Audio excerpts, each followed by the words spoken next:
जय श्री राधा कृष्ण भगवान जी की जय। श्रीमद् भगवत गीता की मंदिर श्री बंसी वाले महात्मा यूट्यूब चैनल की ओर से हम आप सभी भक्तों का हार्दिक अभिनंदन करते हैं। जैसा कि आप सभी जानते हैं कि आजकल पितृपक्ष अर्थात श्राद्ध का समय चल रहा है। पितृपक्ष में अपने पितरों के लिए सब श्राद्ध करते हैं, जिससे पितृ प्रसन्न होकर अपने परिवार को आशीर्वाद देते हैं।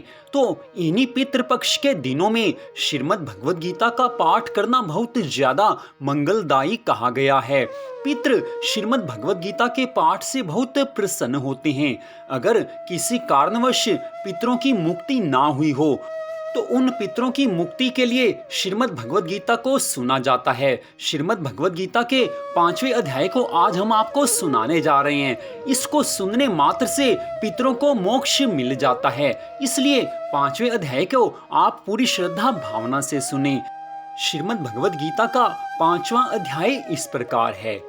उसके उपरांत अर्जुन ने पूछा, हे कृष्ण, आप कर्मों के संन्यास की और फिर निष्काम कर्म योग की प्रशंसा करते हैं, इसलिए इन दोनों में एक जो निश्चय किया हुआ कल्याणकारक होवे उसको मेरे लिए कहिए। इस प्रकार अर्जुन के पूछने पर श्री कृष्ण महाराज बोले, हे अर्जुन, कर्मों का संन्यास अर्थात मन, इंद्रियों और शरीर द्वारा होने वाले संपूर्ण कर्मों में कर्तापन का त्याग और निष्काम कर्म योग अर्थात समत्व बुद्धि से भगवद अर्थ कर्मों का करना, ये दोनों ही परम कल्याण के करने वाले हैं। परंतु उन दोनों में भी कर्मों के संन्यास से निष्काम कर्म योग साधन में सुगम होने से श्रेष्ठ है। इसलिए हे अर्जुन, जो पुरुष न किसी से द्वेष करता है और ना किसी की आकांक्षा करता है, वह निष्काम कर्म योगी सदा सन्यासी ही समझने योग्य है, क्योंकि राग द्वेष आदि द्वंद्वों से रहित हुआ पुरुष सुख पूर्वक संसार रूप बंधन से मुक्त हो जाता है। हे अर्जुन, ऊपर कहे हुए संन्यास और निष्काम कर्म योग को मूर्ख लोग अलग अलग फल वाले कहते हैं, ना कि पंडित जन, क्योंकि दोनों में से एक में भी अच्छी प्रकार स्थित हुआ पुरुष दोनों के फल रूप परमात्मा को प्राप्त होता है। ज्ञान योगियों द्वारा जो परम धाम प्राप्त किया जाता है, निष्काम कर्म योगियों द्वारा भी वही प्राप्त किया जाता है। इसलिए जो पुरुष ज्ञान योग और निष्काम कर्म योग को फल रूप से एक देखता है, वह ही यथार्थ देखता है। परंतु हे अर्जुन, निष्काम कर्म योग के बिना संन्यास अर्थात मन, इंद्रियों और शरीर द्वारा होने वाले संपूर्ण कर्मों में कर्तापन का त्याग प्राप्त होना कठिन है, और भगवत स्वरूप को मनन करने वाला निष्काम कर्म योगी परब्रह्म परमात्मा को शीघ्र ही प्राप्त हो जाता है। वश में किया हुआ है शरीर जिसके, ऐसा जितेंद्रिय और विशुद्ध अंतःकरण वाला और संपूर्ण प्राणियों के आत्मरूप परमात्मा में एक ही भाव हुआ निष्काम कर्म योगी कर्म करता हुआ भी लिपायमान नहीं होता। हे अर्जुन, तत्व को जानने वाला सांख्य योगी तो देखता हुआ, सुनता हुआ, स्पर्श करता हुआ, सूंघता हुआ, भोजन करता हुआ, गमन करता हुआ, सोता हुआ, श्वास लेता हुआ, बोलता हुआ, त्यागता हुआ, ग्रहण करता हुआ तथा आंखों को खोलता और मीचता हुआ भी सब इंद्रियां अपने अपने अर्थों में बरत रही हैं, इस प्रकार समझता हुआ निस्संदेह ऐसे माने कि मैं कुछ भी नहीं करता हूँ। परंतु हे अर्जुन, देह अभिमानियों द्वारा यह साधन होना कठिन है और निष्काम कर्म योग सुगम है, क्योंकि जो पुरुष सब कर्मों को परमात्मा में अर्पण करके और आसक्ति को त्याग करके कर्म करता है, वह पुरुष जल से कमल के पत्ते के सदृश पाप से लिपायमान नहीं होता। इसलिए निष्काम कर्म योगी ममत्व बुद्धि रहित केवल इंद्रिय, मन, बुद्धि और शरीर द्वारा भी आसक्ति को त्याग कर अंतःकरण की शुद्धि के लिए कर्म करते हैं। इसी से निष्काम कर्म योगी कर्मों के फल को परमेश्वर के अर्पण करके भगवत प्राप्ति रूप शांति को प्राप्त होता है, और सकामी पुरुष फल में आसक्त हुआ कामना के द्वारा बंधता है। इसलिए निष्काम कर्म योग उत्तम है। हे अर्जुन, वश में है अंतःकरण जिसके, ऐसा सांख्य योग का आचरण करने वाला पुरुष तो निस्संदेह न करता हुआ और न करवाता हुआ 9 द्वारों वाले शरीर रूप घर में सब कर्मों को मन से त्याग कर, अर्थात इंद्रियों के अर्थों में बरतती हैं, ऐसे मानता हुआ आनंद पूर्वक सच्चिदानंद घन परमात्मा के स्वरूप में स्थित रहता है।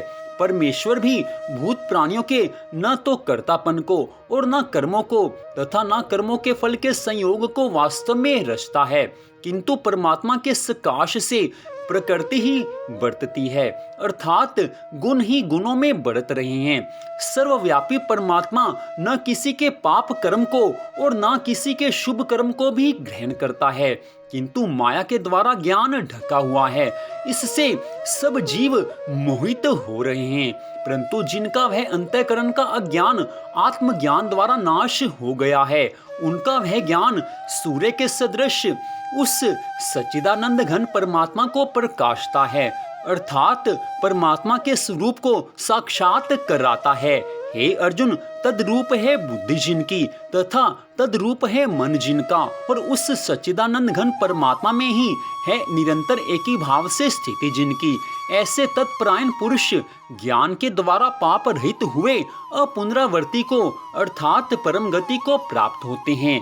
ऐसे वे ज्ञानी जन विद्या और विनय युक्त ब्राह्मण में तथा गौ, हाथी, कुत्ते और चांडाल में भी समभाव से ही देखने वाले होते हैं। इसलिए जिनका मन समत्व भाव में स्थित है, उनके द्वारा इस जीवित अवस्था में ही संपूर्ण संसार जीत लिया गया है, अर्थात वे जीते हुए ही संसार से मुक्त हैं, क्योंकि सच्चिदानंद घन परमात्मा निर्दोष और सम हैं। इससे वे सच्चिदानंद घन परमात्मा में ही स्थित हैं। जो पुरुष प्रिय को अर्थात जिसको लोग प्रिय समझते हैं, उसको प्राप्त होकर हर्षित नहीं हो, और अप्रिय को अर्थात जिसको लोग अप्रिय समझते हैं, उसको प्राप्त होकर उद्वेगवान ना हो, ऐसा स्थिर बुद्धि संशय रहित ब्रह्मवेत्ता पुरुष सच्चिदानंद घन परब्रह्म परमात्मा में एक ही भाव से नित्य स्थित है।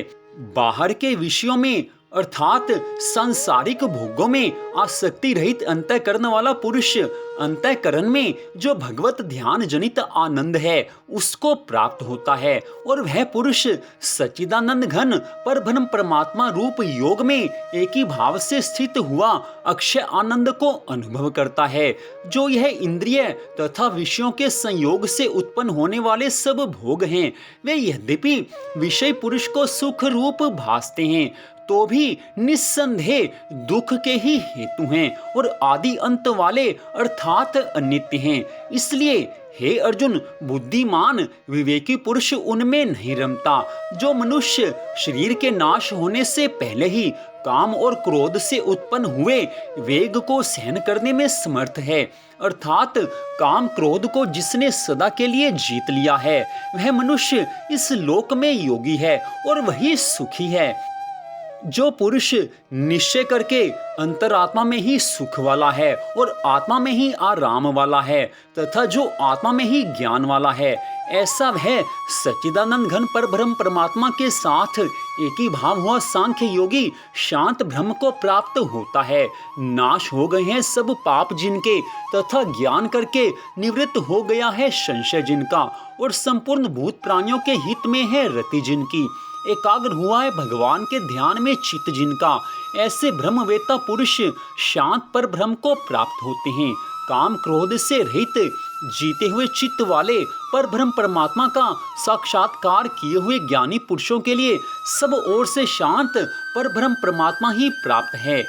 हे अर्जुन, बाहर के विषय भोगों को न चिंतन करता हुआ बाहर ही त्याग कर और नेत्रों की दृष्टि को भ्रकुटी के बीच में स्थित करके तथा नासिका में विचरने वाले प्राण और पान वायु को सम करके जीती हुई हैं इंद्रियां, मन और बुद्धि जिसकी, ऐसा जो मोक्ष परायण मुनि इच्छा, भय और क्रोध से रहित है, वह सदा मुक्त ही है। और हे अर्जुन, मेरा भक्त, मेरे को यज्ञ और तपों को भोगने वाला और संपूर्ण लोकों के ईश्वरों का भी ईश्वर तथा संपूर्ण भूत प्राणियों का सुहृद अर्थात स्वार्थ रहित प्रेमी ऐसा तत्व से जानकर शांति को प्राप्त होता है और सच्चिदानंद घन परिपूर्ण शांत ब्रह्म के सिवा उसकी दृष्टि में और कुछ भी नहीं रहता, केवल वासुदेव ही वासुदेव रह जाता है। इति श्रीमद् भगवद गीता रूपी उपनिषद एवं ब्रह्म विद्या तथा योग शास्त्र विषयक श्री कृष्ण और अर्जुन के संवाद में कर्म संन्यास योग नामक 5वां अध्याय। तो इस प्रकार श्रीमद् भगवद गीता के 5वें अध्याय का यहीं पर विश्राम होता है। श्राद्ध पक्ष में 5वें अध्याय को सुनने मात्र से पितरों की मुक्ति होती है। ध्यान में रहे कि पितरों की प्रसन्नता से मनुष्य सुखी रहता है। तो आप सबका हार्दिक धन्यवाद। भगवान श्री राधा कृष्ण जी की अनंत कृपा सदा आप सब पर, आपके परिवार पर बनी रहे, इसी मंगल कामना के साथ जय श्री राधा कृष्ण भगवान जी की, जय श्रीमद् भगवद गीता की। जय जय श्री राधे, जय जय श्री राधे, जय जय श्री राधे श्याम।